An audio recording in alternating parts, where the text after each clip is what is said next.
Good afternoon, and thank you for joining us today. I'm Sarah Miller, the Vice President of Marketing and Strategic Communications for the Small Business Association of Michigan. A couple of weeks ago, we had the of having some representatives from Brooks Kushman talk to us about cybersecurity and data privacy. It was a really fascinating presentation. And today we have a new dynamic duo back to talk about trade secrets. And trade secrets are a company's most valuable IP assets, but their protection commonly receives less attention than other facets of an IP portfolio. So we're really happy to welcome John Halen and Jonathan Nicola from the law offices of Brooks Kushman today. So John Halen is an experienced IP litigator, and he specializes in high-stakes intellectual property litigation, including patent, trade secret, and related commercial litigation. And Jonathan Nicola is a registered IP attorney, and he focuses his practice on all aspects of IP litigation, including patent, trademark, copyright, and trade secret law. So I want to welcome them both today. Please, if you have any questions, if you're watching us on Zoom, you can put them in the chat box. If you're joining us on Facebook, you can drop them in the comments. So with that, I will turn it over to the gentleman from Brooks Kushman. Thank you. Great. Thank you so much, Sarah. Really appreciate that introduction. Probably a little too kind, but certainly look forward to talking with everyone that's on the call today. And as you just heard, I'm Jonathan Nicola. I'm here with my colleague, John Halen. Hello, everybody. John Halen. It may look like that it's just me talking on the phone, but we're actually sharing a conference phone between us in the conference room that we're sitting in. So you should be able to recognize our voices separately. And if that's confusing, certainly speak up and let us know. We can solve that if that's an issue. But as you just heard, we're from Brooks Kushman here in Southfield, and there's a chance at least that John might refer to me as Jay. You can feel free to do the same, get that complication out of the way. But before diving into the content that we've prepared for today regarding trade secrets, I just want to thank you all for taking the time. We think that this is certainly going to be at least some valuable information that can help your businesses or businesses that you might create in the future in order to protect a really valuable portion of any company's IP, and that's trade secrets. As Sarah mentioned, too often trade secrets are neglected in the portfolio of a business, and really through no fault of their own, other than just not being educated enough on the details of trade secrets and how valuable they could be to your company. We'll do everything we can to make it worth your time today, but I do want to mention, if I forget later on in the conversation, that both John and myself are more than happy to make ourselves available during today's call to answer questions, or anytime thereafter. You'll see our contact information throughout the slide deck. Jay, can I interrupt for 1 second? Yeah, go ahead. So as Jay mentioned, this is an often overlooked valuable portion of our asset of a company. And even Fortune 500 companies oftentimes don't recognize trade secrets. And there's a lot of companies that have trade secrets they don't even know what they have that are valuable. And even more importantly, even very sophisticated major corporations often do not take the proper precautions to protect their trade secrets, which is one of the things we're going to talk about today. And with that, I just want to emphasize that. It's just incredible to me, and it's amazing to me how many companies do not protect their trade secrets. Right. Yeah, it's certainly small companies, but you'd be alarmed to know how many of the largest companies in the world are doing less than they should be to protect and secure, to document, and to just appreciate the trade secrets that they have and the value that they bring to the company. So with that, I'm going to jump into the slide deck that we've prepared. And again, trade secrets are often overlooked, and a lot of times it's because people think that they are more complicated than other forms of IP. But we want to just focus on some of the basics. And at the absolute most basic level, an important aspect in maintaining your trade secrets is simply keeping your important confidential information secret and doing everything you can to keep them secret within reason.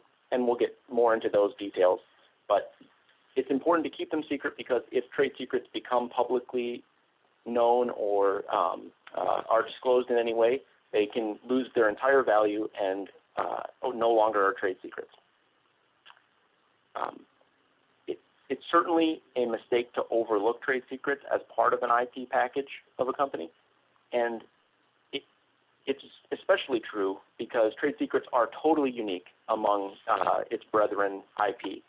For example, trade secrets can last forever.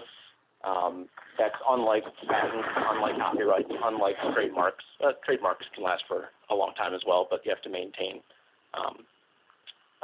the mark itself. But you also have a very broad statutory definition of what qualifies as a trade secret. Because of that, a company has significant leeway in defining and protecting the information that gives them a competitive advantage over their competitors. And that's really the basics of it, that any information that gives a company competitive advantage and is maintained with reasonable effort, maintained secret with reasonable effort, can qualify as a trade secret under the statutes that we'll discuss in a bit more detail today. But unlike other forms of IP, there's no right to exclude others from use of your trade secret. The only caveat there is that, of course, if the trade secret is misappropriated or taken by another inappropriately, of course there is a legal remedy. And again, hate to say that we're going to talk about that later, but we've got some additional slides and information about what happens when you do get involved in trade secret litigation when those remedies become necessary. Additionally, as I'm sure you already know, there aren't any filing fees or third-party examination or certification processes associated with trade secrets as there are with trademarks and patents. And trade secrets, unlike those other forms of IP, can, in many situations, be more flexible in terms of enforcement if there is some misappropriation of trade secret information. And that really arises because, again, the statutes are somewhat broad in their description of what qualifies as potential trade secrets, and because there are multiple damages options if there is misappropriation and litigation results. So before we go any further, I think it's probably important to just point out what are we really talking about when we're talking about trade secrets. Yes, they give your company a competitive advantage in the marketplace, but it's really more than that as well. All confidential information does not necessarily qualify as a trade secret. Trade secrets need to do really two things. They, one, need to confer value due to their not being known to others within the same market that you're in, and two, they must be the subject of reasonable efforts to maintain secrecy of that information. Again, the reason for these particular prongs with respect to what qualifies and what doesn't qualify as a trade secret, as opposed to just simply confidential information, arises because of the way the statutes themselves are written. And the statutes relating to trade secrets are both defined by the state at the state level in state statutes and at the federal level recently, as we'll hear later. So I think we all probably know the most basic examples of what qualifies as a trade secret or what could qualify as a trade secret. And I think when you ask most people on the street, they might say, well, the formula for Coca-Cola or the recipe for crispy chicken at KFC certainly would be something that could qualify as a trade secret. But while that's true, it's really much broader than that. And there are many, many aspects of the information that your business uses that you should be looking at and considering whether trade secret status might apply. And so, for example, in addition to secret components and formulas that you might use to make products or to create other materials that are relevant to your business, you also may have manufacturing or processing methods that are not known to your competitors and give you an advantage. You may also have business plans and research and development information, along with, of course, supplier lists and customer lists and marketing plans. All of these things can confer to your company a competitive advantage, and if they're maintained secret with reasonable effort, they can qualify as a trade secret. There are other things as well, too, and I think an important thing to think about in today's day and age is really how trade secrets might apply to software that your company could build For example, Google's algorithm is something that Google's never going to publish in any of their patents. They're never going to tell someone outside of an NDA how they go about developing their algorithm and changing it over time. But it's certainly something that Google appreciates and keeps as a trade secret, and as we probably can all guess, confers huge value to Google or to Alphabet. You also have just basic sales data, price data, and cost data that your business uses all the time. That information can be a trade secret if it's maintained with reasonable secrecy. And so, as John was mentioning, the error that many companies make, both large and small, is not that they don't use reasonable efforts to keep things secret. It's really just appreciating all the things that they can be keeping secret and appreciating where the value comes from these types of confidential information, where that value really arises for the company itself.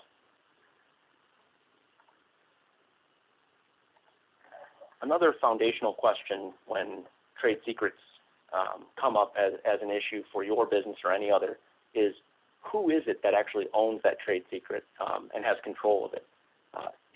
Although it might seem like it's a simple answer, it really isn't always a simple answer, because unlike patents, where you have claims at the end of a specification, and if you're an inventor of something described in that claim, then you are an original owner of that particular patent. In many cases, companies, I'm sure yours as well, have standard language for the assignment of patented information from employees to the employer, to the company. That's also a distinction between trade secrets and something like trademarks. On the trademark application itself, it actually includes a statement of who the owner is. Obviously, you list your business or other entity that actually owns that particular trademark and uses it.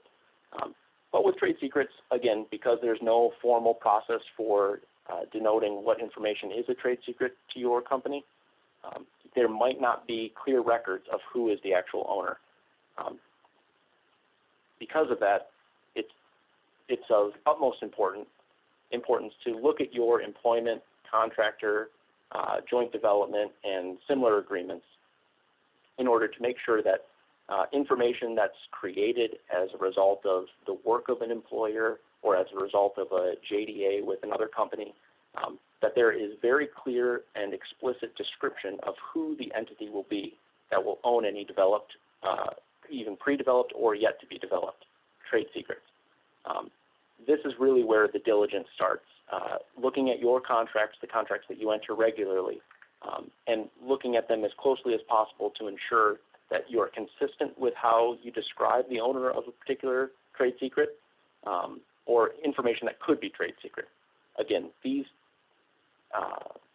business documents don't need to spell out, well, I have a trade secret number 1 and it's X, Y, and Z. They just need to set the groundwork for the potential that trade secret information could be created or maintained as a result of the business relationship that contract relates to. And because of it, here's who owns it or who has the right to it. And again, because many of these companies have complicated structures and webs of different entities, it's important that the entities that actually is gaining the value or the competitive edge over its competitors is the company that's the actual ultimate owner of that trade secret. Again, it comes all back to the contracts, and it's important that a lot of thought and consideration is used in both the drafting and the updating of such agreements. And with that, I'm going to pass the baton to my colleague John, and he's going to talk about some details and give us a little bit of the bigger picture of what might go wrong with your trade secrets and how best to protect them. Well, as I kind of alluded to earlier, the two most important aspects to get out today is, first of all, that you need to recognize your trade secrets, which Jay just went through to a certain extent, but also you need to take the proper reasonable precautions to protect your trade secrets, which I'm going to get to in 2 more slides, and that's, to me, one of the most important aspects of today. But I just want to briefly talk about the Federal Defend Trade Secrets Act of 2016. This was an act signed into law by President Obama, and it it established federal law to govern trade secrets. And before this, it was basically, if you brought a lawsuit to enforce a trade secret, you had to go to different, every state had their different laws. A lot of the states used what's called the Uniform Trade Secrets Act, UTSA, but they also would have their own variations.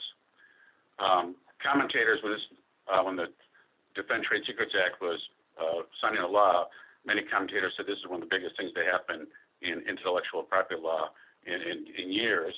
And if you go to the next, and one thing about the Defend Trade Secrets Act, which I'll call DTSA, it introduced several things. For the first time, you could get an ex parte seizure in order to prevent the propagation or dissemination of a trade secret. Ex parte means you can go to court without the other side or the person who has the trade secret or stole the trade secret without them knowing about it and get an order to prevent them from further using, disseminating, or propagating the trade secret. And that includes that the court may order law enforcement officials to seize property that's related to the trade secret. The DTSA also added whistleblower protection, which allows people to disclose trade secrets to the government, courts, or attorneys for the purpose of reporting a violation of law. But more importantly, they also gave incentives for employers to notify employees of their whistleblower protection opportunities or immunity. And this is one important thing, because if you do not include in your employee agreements the fact that they have this available to them, or if it doesn't reference a policy that shows that they have this available to them, you may not be allowed to get exemplary damages or attorney fees in a lawsuit, which is something I'll tell you about, and it's very valuable. Exemplary damages mean that the damages can be doubled in a lawsuit. What's the next? The next, DTSA also, one of the negatives about DTSA compared to state law is it limits injunctions against departing employees. In a lot of states, you could get an injunction against a departing employee if you could argue that there was going to be an inevitable disclosure of the trade secret. But in the DTSA, you have to show that there's evidence of threatened misappropriation to do that. Talk about trade secret litigation in general. It's usually based on somebody acquiring a trade secret by improper means or somebody disclosing a trade secret without consent. And, of course, these lawsuits can be brought to state or federal court, as we mentioned.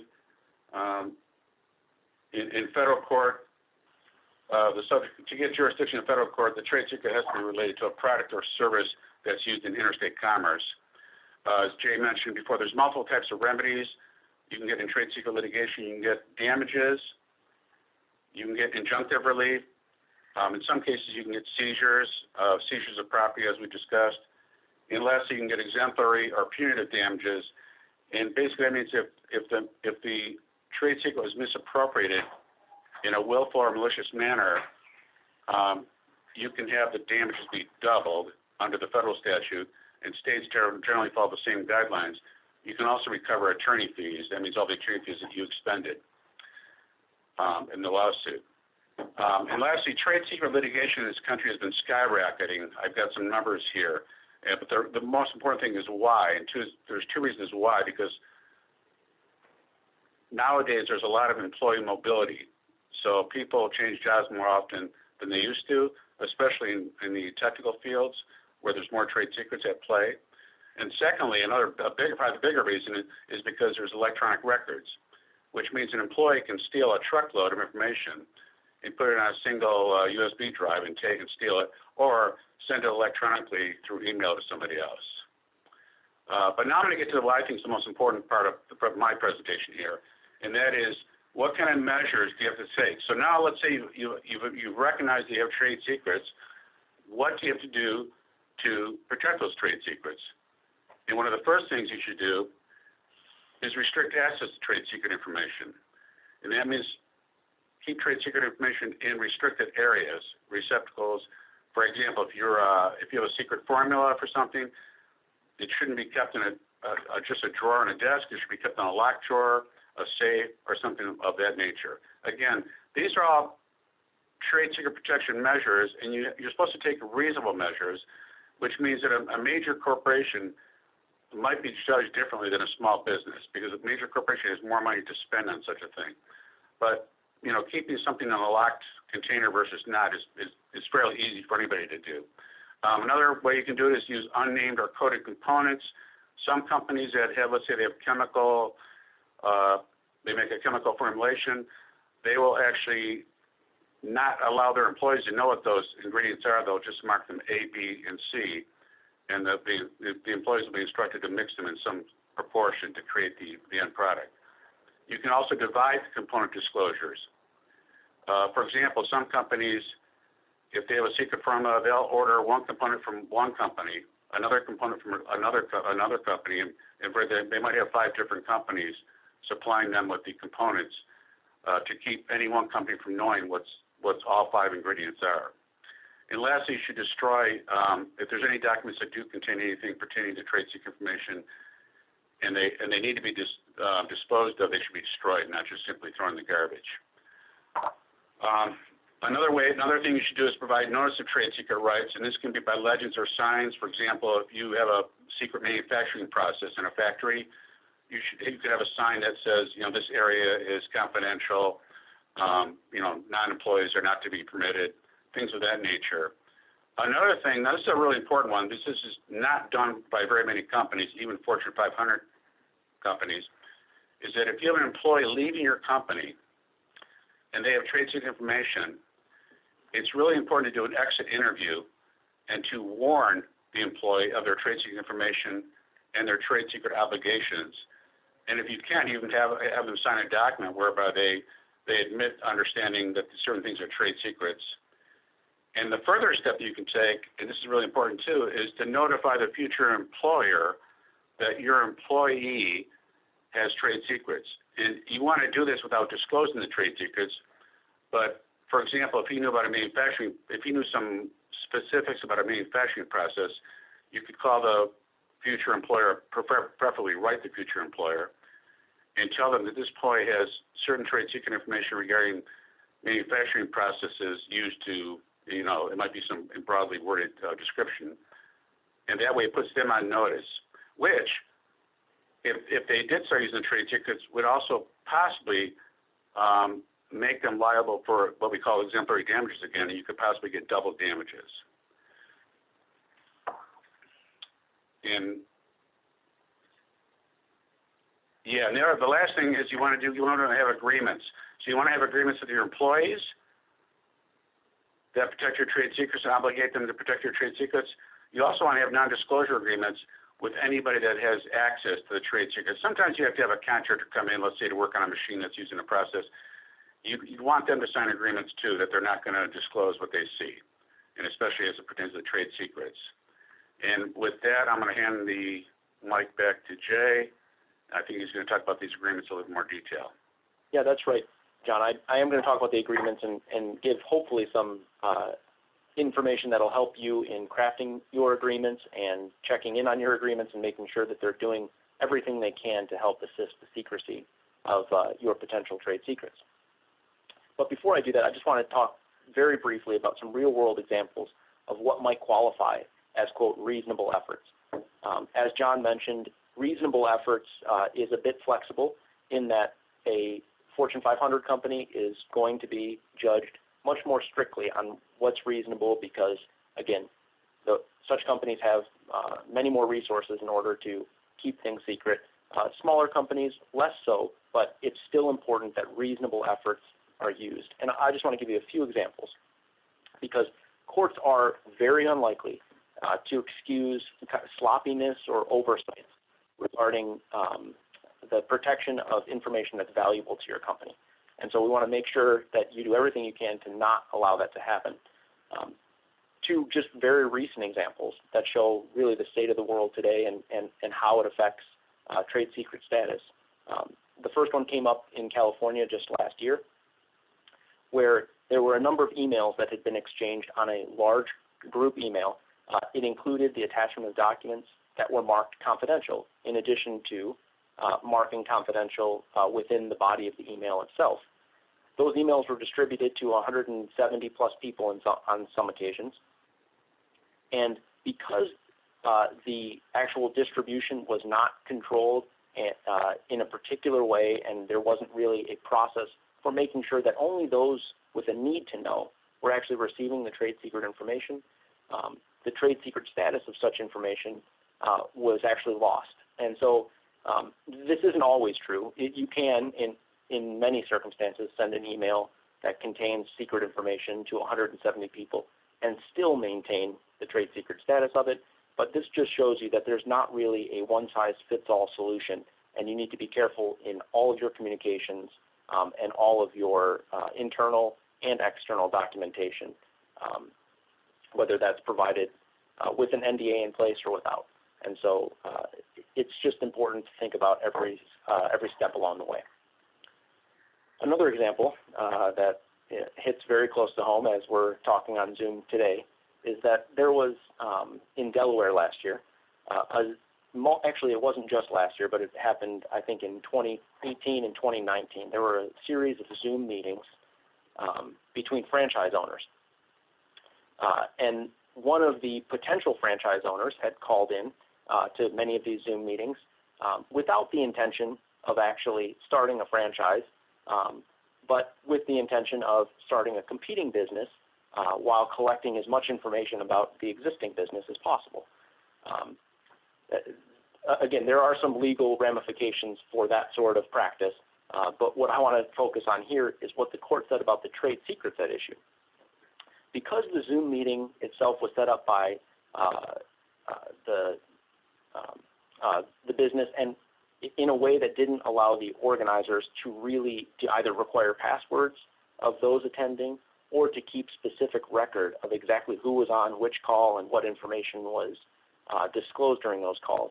The failure to do those things which the court deemed would have been reasonable under the circumstances led to the loss of any trade secret protection for the information that was gleaned by I'll call him a bad actor, but in this case, the law is actually to his benefit on the trade secret part.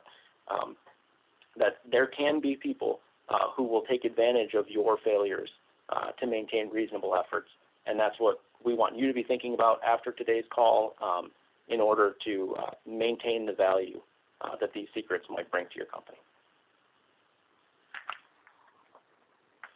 So as John mentioned, we do want to make a takeaway point for today's conversation.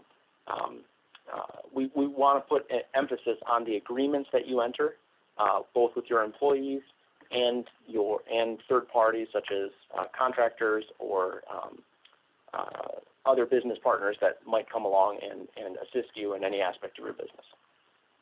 And so a fundamental part of it is that you have very clear and unambiguous descriptions within these agreements of who owns particular trade secrets, who might own trade secrets that are developed, and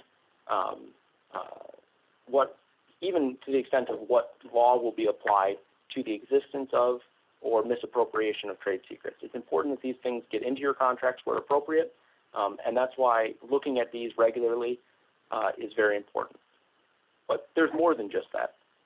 And another important factor, which many companies of all sizes overlook, is they might have all of their employees and third-party partners sign agreements, but in many cases, those same companies don't end up maintaining evidence of those agreements. And so that may seem surprising to you, but I've seen that a number of times in my practice, where a court may require that evidence be shown that reasonable steps were taken to maintain the trade secret status of certain information. And part of showing that could be to produce a number of your employee agreements and your third-party agreements that show you've included the right provisions and been very clear that confidential information should be kept confidential, especially when it might impact trade secrets.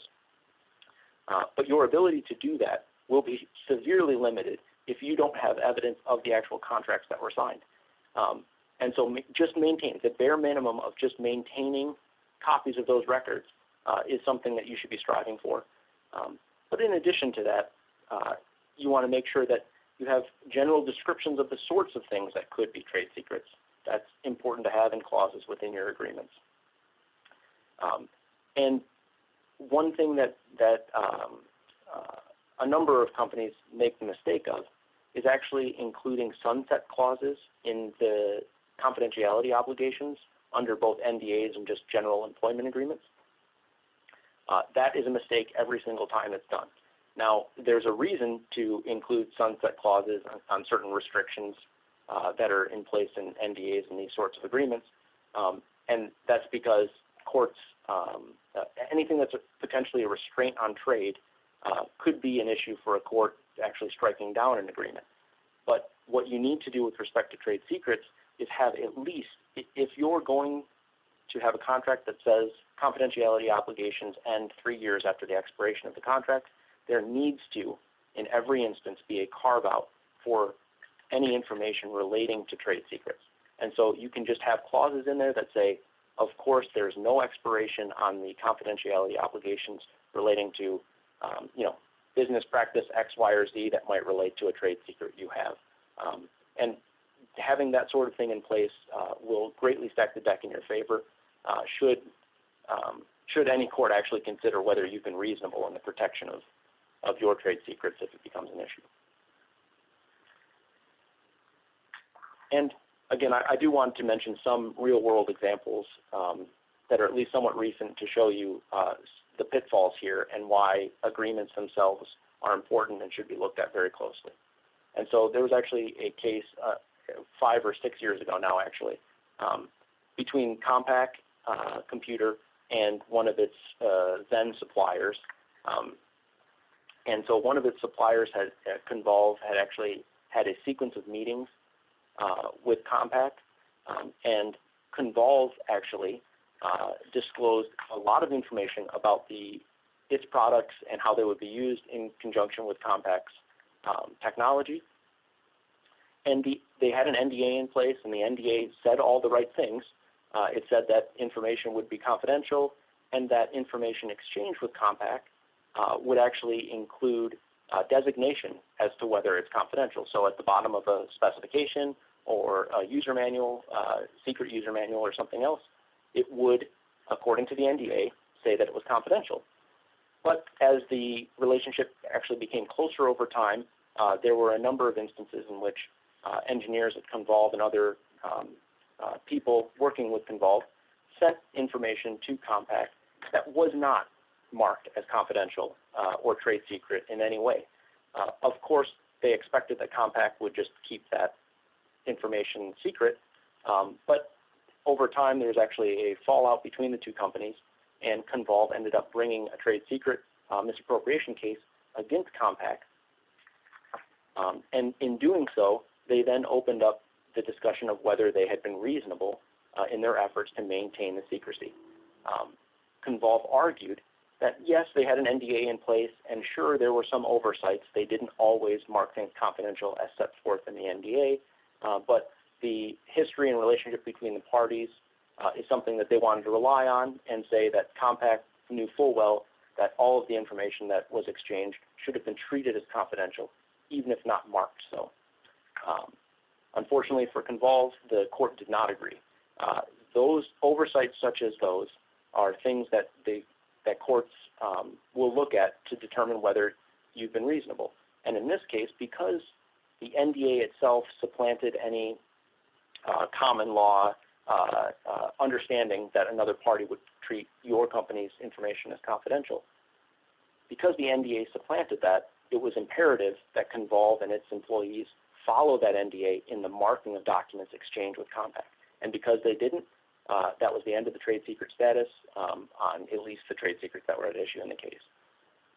And so that sort of train wreck is what we want to make sure you do your best to avoid, even if you never find yourself in a situation where your trade secrets are at issue before a court. And so it's important that you might train your employees and other team members regarding following NDAs explicitly and always marking documents if that's what's required under the NDA, and just doing your best and most diligent work to ensure that those things happen. So in addition to documentation that might be supplied to third parties and go external to your business, it's important that you actually mark where appropriate internal documentation as potentially including trade secrets or trade secret information. And that's part of what John mentioned as one of the measures that you can take in order to protect the status. And finally, another piece of this puzzle that many companies forget to do is that they should be monitoring the people that they work with and the other companies that they work with to make sure that there's no either inadvertent or explicit attempt by those parties to actually designate your proprietary or trade secret information as their own.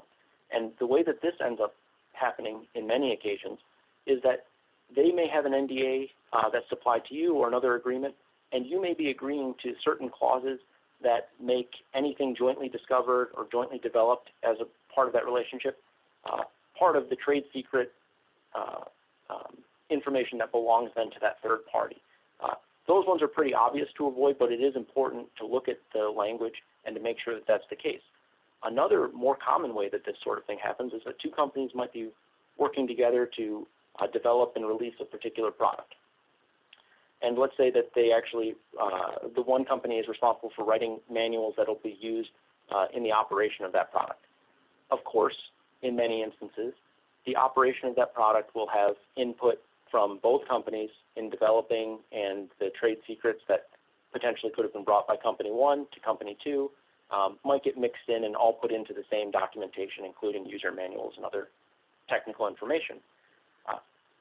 Now, the issue arises when the company responsible for actually publishing that information and making it available, usually consistent with an NDA to an end user, for example, might actually put at the bottom just a little footer that says anything in this document is confidential to company one or company two, whatever it ends up being in that case.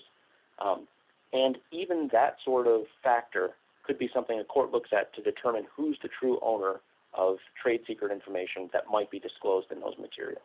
And so it's important that you're vigilant in looking at your agreements with others and the documentation that comes out of such work with other parties to make sure that they aren't trying to do anything like this either purposefully or inadvertently.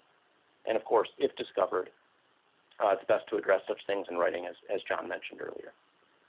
And so I know that it was a few weeks ago now that one of our colleagues, John Rondini, talked to you all and probably others about cybersecurity.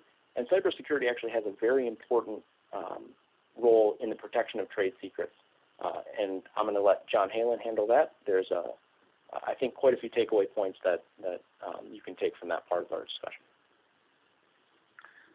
Yeah, so in addition to, I guess, what I call the physical security measures we talked about earlier, now I'm going to talk about cybersecurity, and that's protecting trade secrets that are kept in the form of electronic records.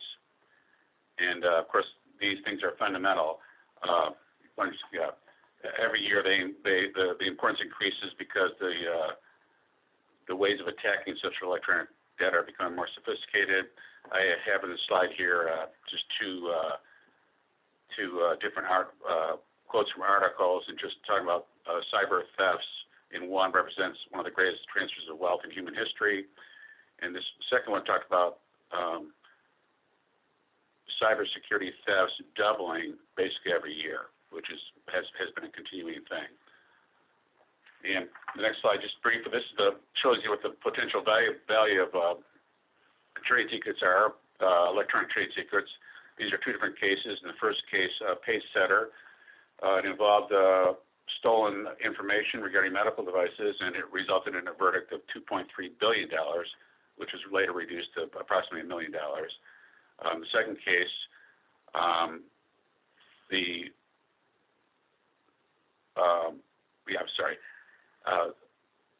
confidential information was downloaded, and it was used by these the people who were stealing the trade secrets to develop a competing software product. And again, there was a verdict of almost $1 million. It was later reduced to $420 million, quite a substantial amount. And just let you know, too, the trade secret theft can also result in criminal prosecutions. And here's two examples. I'm not going to talk about these in detail, but in the second one, for example, these were a former GM engineer and her husband. They were sentenced to 1 and 3 years of prison respectively, for conspired to steal hybrid vehicle secrets and trying to sell that to a Chinese competitor. But the more important thing is the next slide. Again, these are again, like the physical measures, these are legally recognized cybersecurity measures that you can take to protect your trade secrets and to help prevent them from being designated as no longer trade secrets. One is to limit access, and of course we talked about limited access before by locking drawers or safes, but this is for limiting access to electronic data. Obviously, passwords should always be used. Sometimes passwords are not enough. For example, Jay talked earlier about a case where the passwords were not enough. But also it can be,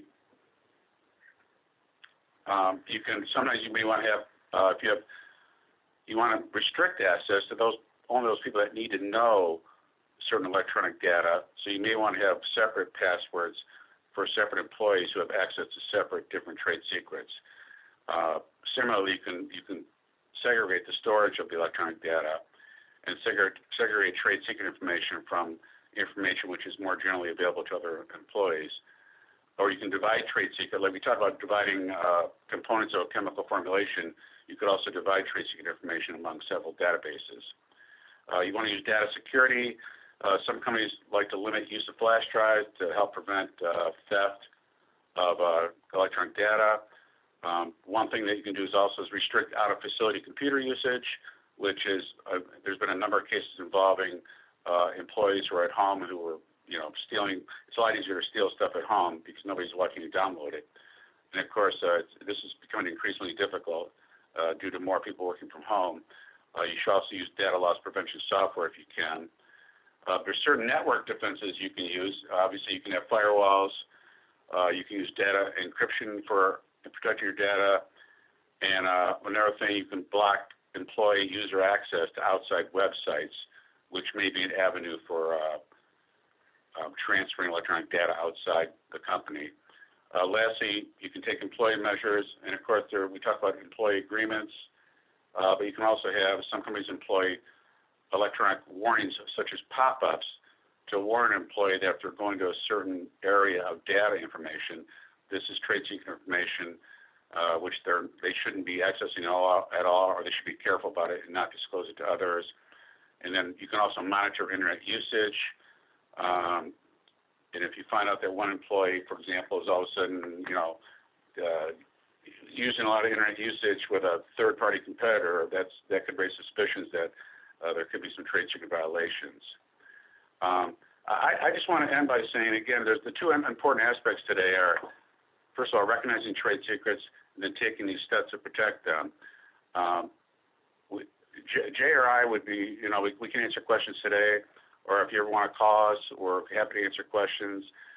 We're also happy, we've done this for other clients, we're happy to visit your facilities and do what's called a trade secret audit to help you determine what trade secrets you have, and just as importantly, to determine that you're taking the proper precautions to protect those trade secrets. And with that, I think we're all done, unless there's any questions. Wow, thank you. That was really informative, and we appreciate your time today. We did not have any questions come through the chat or on Facebook where we're streaming. So I think you did a really good job of covering everything. What we'll do is send out a copy of the presentation to those who attended, and we'll post it on our website as well. So thank you so much for offering to follow up with those who may have some questions pop after they have time to digest all of this information. Looks like we may have a question. There's a hand raised, but we can't really do that. If you want to type your question in the chat, we can do that instead. So we'll see if that comes through. Waiting on that, I just wanted to mention, if I could, I just wanted to mention that we certainly appreciate that it was a lot of information we went over today, and it's really just to get you all thinking about these issues, because the danger is really in not considering them and just going about your day-to-day work at your company and not providing the thought necessary to keep your trade secrets secret and to keep them as a value source to your business. We certainly hope you don't find yourself on the wrong side of any litigation case. But we wanted to give you all the information just so you can start to digest some of this And as questions come up, again, more than happy to answer them today or anytime in the future. Great. And in those of you online, you see that they've offered their email addresses, so that's very generous. But the question was basically, what do you do about consultant agreements? So there are many aspects to the consultant agreements. It's important. Many times you may be pulled between wanting to make them at least a bit more lenient because the consultant might push back as to what particular ownership structure there might be for developed trade secrets. But it's really just thinking about and looking at the specific clauses. Again, it's a little bit hard in a black box because the cases go all over the place. But it's important that, again, any agreement that you have with a consultant or even with an employee is just explicit about the fact that you may own trade secrets as part of your business. They may be related to these aspects, and you expect that the party you're entering the agreement with is going to keep that information in confidence forever, not for 3 years after the end of it, and not for just the 10 months that you might be working with that consultant, but forever. Any information that they learn that may relate to trade secret information of your business needs to be something that's just subject to confidentiality clause that never ends.